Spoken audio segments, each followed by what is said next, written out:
Welcome to the podcast, everyone. I'm here with Xiaolin Li, Chief Development Officer of Nannocare. Today's topic is actually very interesting and relevant to startups. We're going to actually talk about the importance of branding to startups. So, Xiaolin, thank you again for joining the podcast. Thanks for having me. So, let's get to the crux of the matter.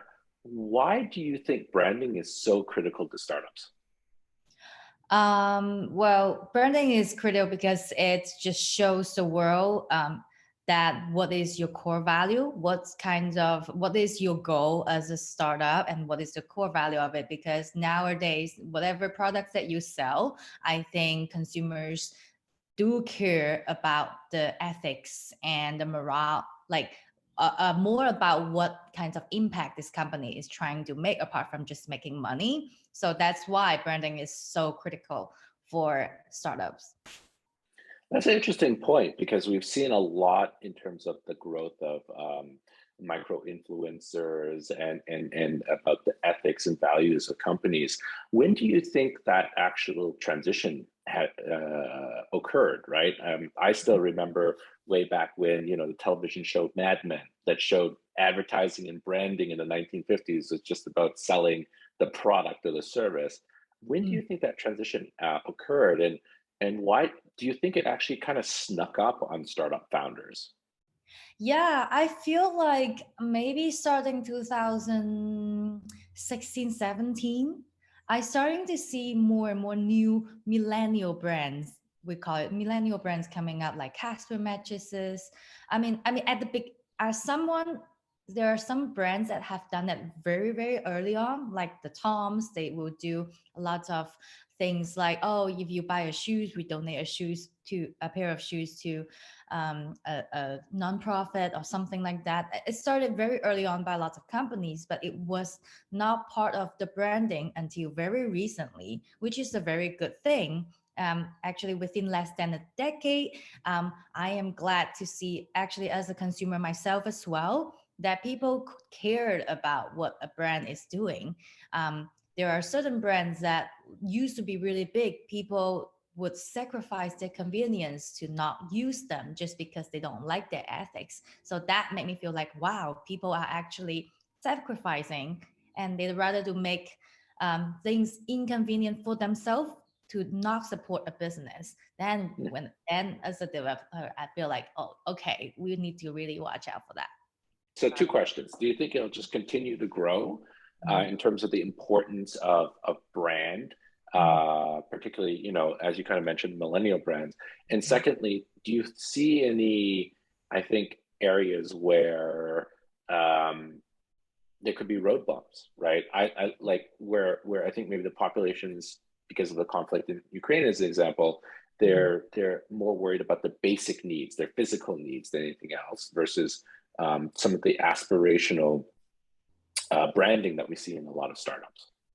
I feel like it's going to be continually growing, Hmm. and because there are, uh, people cares more and more about social justice, like, and then they're gonna continue caring about it. I don't feel like there will be a time that people will stop caring about it. I think our civilization is growing, but then of course, if there is something major happen, as you Hmm. said, like if there's a war going on, people only cares about basic needs. Hmm. Yeah, we actually have already seen it during COVID, where Hmm. people, they feel like, for example, as just an example, some people might not support Amazon, Hmm. and they don't want to use it. They would sacrifice, they'd rather to sacrifice and not get their stuff faster than they want, to Hmm. not support the brand. But then since COVID happens, they had to, oh, because you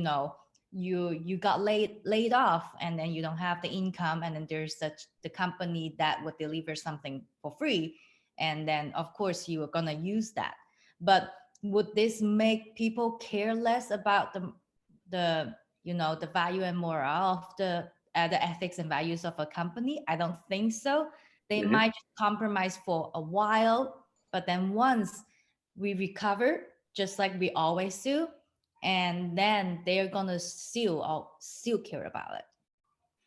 Interesting. Yeah, that's an interesting perspective because you're basically saying it's like even during the 1950s, as example, we Mm, always had that care in terms of ethics and morality, which I would agree with. It's just I think we haven't necessarily crystallized it as mm, part of, I guess, our understanding of behavioral economics, right? We've always thought of it as like, hey, if you have a basic need, it's input and output or supply and demand, yeah. versus, hey, how am I doing this in a not just for dollars and cents, but for example, good for the environment, right? Or doing it in an ethical manner. So it's interesting perspective.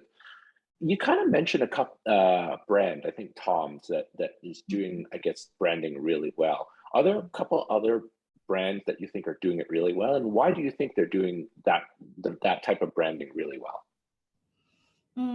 Tom's is the most impressive one, I think, because Hmm. I've seen them in all of their stores. They've been doing it for years and years. And then there is some other brands. Let me think of it. Tom's is really the first brand that I could think of.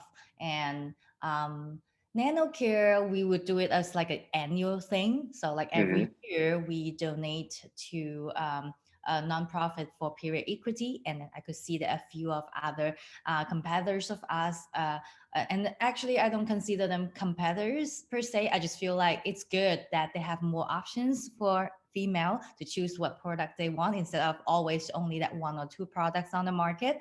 So Hmm. yeah, lots of the other fem care company, they are doing that really well as well. So I am I just feel like I think Casper Mattress is doing that too, and just I think it's really become like a thing. Even though some people might say that, oh, this could become like a gimmick, or like you just do it for the marketing, you don't actually care, or you don't care about the funds that you're donating to. What are they actually doing? Is it actually helping?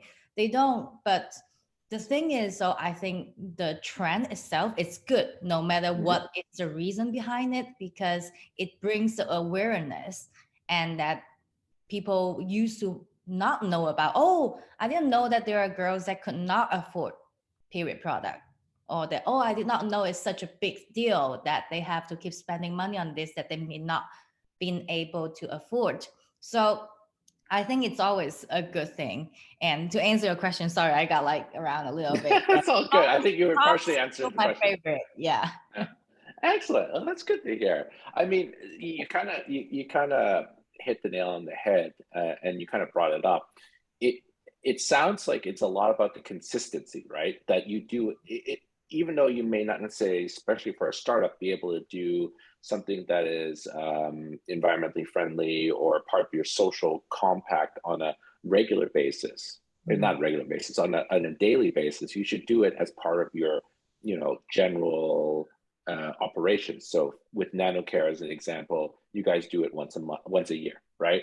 Whereas Tom's can do it with every purchase, but again, that's a different scale. But you would say, I think what you're arguing is that that consistency is critical, right? It can't just be equivalent to greenwashing that we've seen some companies do, where, hey, this is good marketing campaign, but doesn't really apply to our core values and ethics and operations.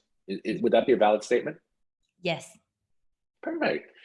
So let's take a look. I mean, you're a chief development officer for a startup. Where do you think startup founders, particularly since they're being pulled in so many different directions, how do they prioritize branding? Where should, like, is it a number one priority? Is it a number two? Is it just as important as product market fit? Where do you see branding for startup founders? The biggest priority is definitely the sustainability of the company. Hmm. So no matter, so like, so to be plain and simple is what brings you money to be Yeah. able to keep the company going. That is definitely always the priority, because no, we can throw a big charity event, but if that's not going to bring you income to support your company could be gone the next day. So Hmm. everything you did would just nothing, right? And so that's not going to be sustainable. So that's the priority. But then always, while we trying to um, obtain income to keep the company going. Also, never do like always not try to not forget the core, meaning Hmm. that do not sacrifice the core value um, uh, of the company for income. Try to think creatively, think out of the box, how to get your branding, remain your brand and Hmm. remain brand impression, remain your brand a core value, and then also raise awareness around it within a limited budget. That makes sense. I mean, what you're basically saying is like, don't sacrifice the long-term vision for short-term gain, right? Yeah. It's a typical tension for startup founders. That makes a lot of sense. Yes. Are there any, I guess, I don't want to be very tactical when I make this statement, but you know, particularly to your earlier point in terms of like that long-term vision, they may startup founders, they may have a great sense in terms of where their product or service fit, etc. Where can startup founders kind of look for that inspiration related to their brand? Do you think it's something that's within themselves, something that they talk with their core team, Mhm. or is it external forces, or all of the above? Mm-hmm. Yes, I think all the above.